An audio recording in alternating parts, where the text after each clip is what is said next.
স্বামীর ইনকাম প্রচুর, অনেক টাকা ইনকাম করে নিয়ে আসছে, কিন্তু সেই টাকা কিছুতেই চোখে দেখছেন না। খুব চিন্তায় পড়ে গেছেন যে স্বামীর টাকাগুলো কিভাবে সঞ্চয় করে রাখবো। সেই জন্য তো আপনাকেই কিছু করতে হবে। তাহলে আপনি কি করবেন জানেন? বৃহস্পতিবার দিনকে নিরামিষ আহার করে কড়ি ধারণ করবেন। কড়ির মালাও আপনি ধারণ করতে পারেন, কিন্তু সেই কড়ির যে মালা যে ধারণ করবেন, সেই ধারণ করার নিয়ম আছে। সেই কড়ি কিন্তু আপনার এই বুকের নিচে যাতে না নামে কড়ির মালাটা। সেই কড়ির মালা ধারণ করার সময় সংখ্যারও একটা গুরুত্ব আছে।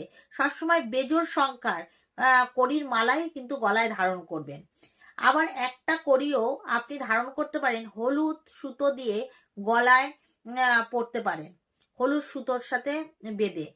আর যদি পড়তে পারেন বৃহস্পতিবার দিনকে, অবশ্যই মা লক্ষ্মীর কৃপা আপনারা লাভ করবেন, এবং দেখবেন যে যে টাকা আপনি স্বামীর টাকা চোখে দেখতে পাচ্ছিলেন না, সঞ্চয় করতে পারছিলেন না, সেই টাকাও আপনার সঞ্চয় হবে, এবং আপনি টাকা ধরে রাখতে পারবেন মা লক্ষ্মীর কৃপায়।